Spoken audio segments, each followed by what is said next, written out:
안녕하세요. 첫 번째 질문 드리겠습니다. 새해를 맞아 양평 시민들께 전하고 싶은 인사와 이번 선거에 출마한 이유를 간단히 말씀해 주세요. 네, 안녕하세요. 네, 새해 복 많이 받으시고요. 우선 저는 양평에서 태어나서 또 고등학교 졸업하고 서울 가서 오래 일을 했습니다.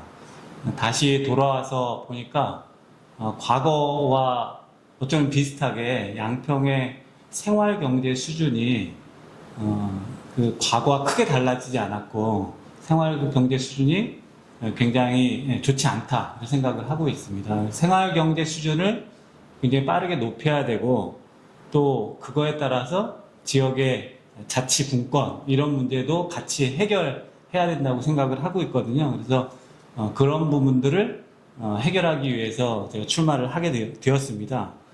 그 양평구는 경기도가 이제 조사한 바에 의하면 지역 발전 지수가 31개 시군 중에서 거의 최하위 수준입니다. 굉장히 놀라운 일이죠. 그 양평이 그동안 뭐 한 50년 동안 상수원 보호구역이라든지 각종 규제에 묶여가지고 발전을 할 수 없었던 것은 사실이지만 그런 부분을 감안하고라도 양평의 여러 가지 공공행정 뭐 이런 것들을 통해서 지역의 경제 발전을 굉장히 높이는 여러 가지 노력을 했어야 되는데 그런 것들이 제대로 이루어지지 않아서 아직도 지역의 경제생활 수준이 아직도 굉장히 낮다고 생각을 하고 있습니다. 그런 부분들을 지금이라도 지역의 어떤 경제 발전 방향들을 설정을 하고 또 행정에서 굉장히 구체적인 혁신 행정을 통해서 그런 부분들을 바꿔 나가야 된다 이렇게 생각을 하고 있습니다. 그래서 제가 출마를 하게 되었습니다. 네. 현재 양평에서 가장 시급하다고 생각하는 문제는 무엇이며 이를 해결하기 위해 본인이 할 수 있는 역할은 무엇이라고 생각하십니까? 네네. 앞에 제가 출마의 변화하고 굉장히 비슷한 겁니다. 그러니까 지역의 경제 수준이 굉장히 미약한 거거든요.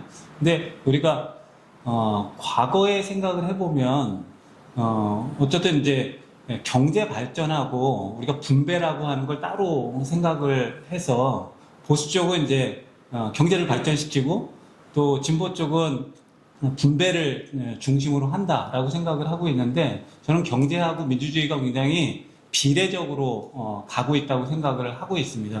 양평이 되게 보수적인 이유는 경제가 굉장히 낙후됐기 때문이거든요. 그래서 경제를 발전시키면서 민주주의도 회복할 수 있다 이런 생각을 하고 있습니다. 그 부분들을 지금부터 굉장히 발전시켜 나가야 되는데요.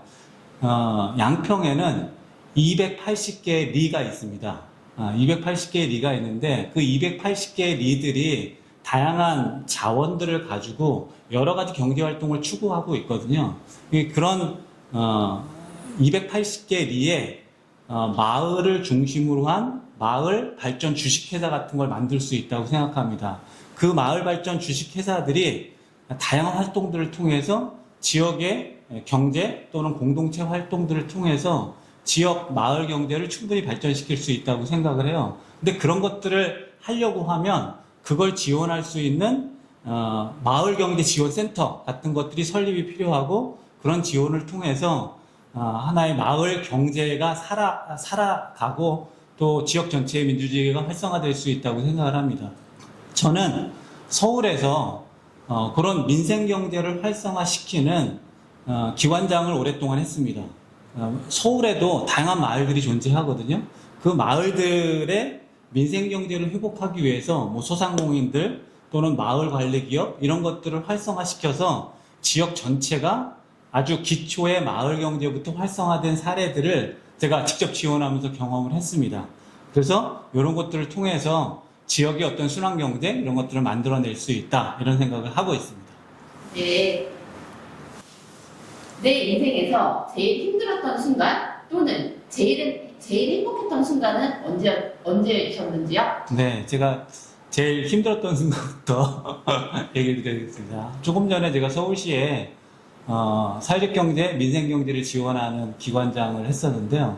그게 이제 박원순 시장 때 같이 일을 했었습니다. 근데 박원순 시장이 갑자기 이제 돌아가시면서 지금 현재 시장인 오세훈 시장이 이제 들어왔습니다. 그러면서 오세훈 시장이 서울시 바로 세우기라고 하는 정책을 딱 들고 오면서 서울에 굉장히 좋은 정책임에도 불구하고 그것에 이제 시민사회 주체들을 1조 원 프레임을 이렇게 들이대면서 과거에 박원순 시장의 어떤 정책을 굉장히 이제 불필요하고 또 쇠락한 정책으로 막 이렇게 치부하고 공격을 하기 시작을 했습니다. 그런데 그런 오세훈 시장의 정책에서 제가 기관장으로 3년 정도 계속 버텼습니다. 그러니까 그 사회적 경제 지원 기관을 예산을 해마다 반토막씩 내고 또 직원들을 해마다 막 줄여 나가면서 센터의 사업 또는 센터의 여러 가지 지원 사업들을 굉장히 붕괴시키려고 노력을 했거든요. 사업은 그런대로 버티면서 할 수 있었습니다. 그런데 같이 있었던 직원이 우리 센터가 거의 직원이 35명이거든요. 마지막 순간에는 원래 고용승계를 다 해야 되는 건데 고용승계가 4명밖에 되지 않았습니다. 그러니까 거의 30명 직원들이 다 3년 동안 그만두게 되었는데요. 기관장으로서 서울의 사회적 경제 기업들한테 제대로 된 공공지원을 할 수 없게 되는 것도 큰 문제였지만 같이 함께 오래 고생하고 또 전문적인 어떤 역할들을 해왔던 직원들이 서울의 이 지원기관에 남지 못하고 사방으로 흩어지는 걸 보게 되면서 기관장으로서 굉장히 큰 어려운 시기였습니다. 그리고 행복했던 순간은요, 그 전의 상황인데요. 서울의 중간지원 조직이라는 것이 사회적경제센터, 마을공동체지원센터, 도시재생지원센터 이런 여러 기관들이 있었거든요. 이거는 서울시의 공공행정을 민간에 있는 전문가들과 나눠서 하나의 거버넌스를 가지고 시민들한테 좋은 공공서비스를 제공하는 방향으로 중간지원 조직을 만드는 걸 대한민국에서 처음 서울에서 시행한 겁니다. 거기에 중간지원 조직의 많은 기관장들부터 직원들까지 굉장히 민간에서 혁신적인 생각을 갖고 있었던 사람들이 들어와서 같이 일하는 거거든요. 거기에 많은 기관들이 서울혁신파크라고 불광동에 있는 그런 하나의 이제 혁신 기관들이 모여서 일을 했습니다. 거기에 마을센터, 사회적 경제, 도시재생 여러 기관들이 모여 있었는데, 그건 굉장히 창의적으로 공공행정을 시민들한테 정말 필요한 공공 서비스가 무엇인가 각자 일도 했지만 서로 만나서 통합적으로 일을 같이 수행하기도 했습니다. 어떻게 생각해 보면 민간에서 오래 일했던 사람들이 공공의 어떤 행정 서비스를 가지고 머리를 맞대고 창의적으로 일하면 공공 서비스가 이렇게 달라질 수도 있구나 라고 하는 굉장히 행복한 경험을 했었습니다. 네. 시민 입장에서 이건 불편하다라고 느낄 만한 문제 중 꼭 해결하고 싶은 것은 무엇입니까? 네네. 양평에 기본이 안 된 것들이 너무 많습니다. 우리가 지금 이재명 대통령이 기본사회 공약을 하셨고, 지금 이재명 정부에서 기본사회에 대한 여러 가지 앞으로 공공행정들이 이루어질 텐데요. 양평이 특히나 기본사회의 여러 가지 공약들이 집중적으로 들어와서 주민들한테 좋은 서비스가 펼쳐져야 되는 아주 그러니까 기본 사례가 되는 도시라고 저는 생각하고 있습니다. 양평에 이제 기본이 만들어져야 됩니다. 기본이 안 되는 것들이 너무 많지만 그 중에서도 대중교통, 상하수도 인프라, 여러 가지 에너지에 대한 것, 돌봄, 교육 이런 것들이 아주 기본적으로 이 작동돼야 되는 행정 서비스들이 많이 있는데요. 그 중에 특히 대중교통은 정말 심합니다. 시내권, 양평읍이라든지 용문면, 양서면 이렇게 아주 시내권만 빼고 거기도 턱 없이 부족한 건 마찬가지지만 그 안쪽으로 약간 우리가 굉장히 살기 좋다고 하는 단독주택 지역만 가도 제가 살고 있는 지역도 하루에 버스가 3대 들어옵니다. 버스 배차 시간이 뭐 3시간, 4시간에 한 대씩 정도 있을 정도로 이 버스 노선과 시간 간격이 사람들 보고 이걸 버스를 타라고 하는 수준이 못 됩니다. 그런데 제가 엊그저께 대중교통에 대한 포럼을 하나 열었습니다. 그래서 여러 가지 리서치를 해보고 지금 양평의 교통 현황을 살펴본 결과 그렇게 거의 탈 수 없는 대중교통 체계를 가지고 있는데도 해마다 양평군에서 우리가 이제 일반 노선 버스 회사한테 19억이나 주고 있습니다. 다른 공공 노선들, 뭐 도하고 같이 하는 노선, 군 직영 노선 이런 것까지 합치면 거의 32억 정도가 매년 세금이 투입되고 있습니다. 그럼에도 불구하고 행정 효율이 너무 낮아가지고 이렇게 시민들한테 대중교통을 탈 수 없는 상황으로 서비스가 제공되고 있는 것이죠. 이 교통 문제를 획기적으로 개선하기 위해서 노선 체계도 바꾸고 또 여러 가지 인프라를 만들기 위한 버스 운행 시간표를 제공한다든지 이런 정보를 제공하는 것부터 해가지고 다양한 서비스 개선을 통해서 대중교통 체계를 확실히 개선해야 된다 이런 생각을 하고 있습니다. 그 중에 제가 생각하는 건 무료 버스입니다. 그러니까 지금 그런 교통 체계에서 실제 운임을 받아서 지금 버스 운임을 받아서 수입은 21억밖에 안 됩니다.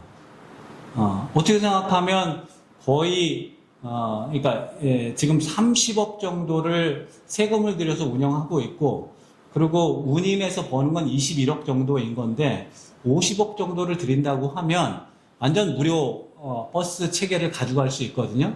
그렇게 해서 수요를 굉장히 늘린다고 하면 그 다음부터는 그 수요를 늘린 사람들이 탈 수 있다는 생각을 좀 해야 되거든요. 수요를 늘리는 방법을 통해서 이후에 대중교통 체계를 굉장히 변화할 수 있다 이렇게 생각을 하고 있습니다.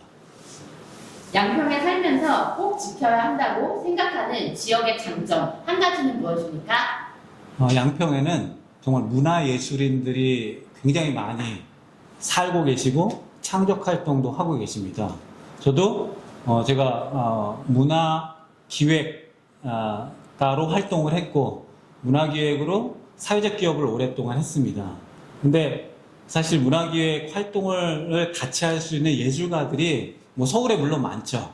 근데 같이 함께 할 수 있는 예술가들이 어딜 가도 굉장히 중요한 거거든요. 근데 양평에는 그런 예술가들이 굉장히 많이 사시고 창작 활동도 굉장히 활발합니다.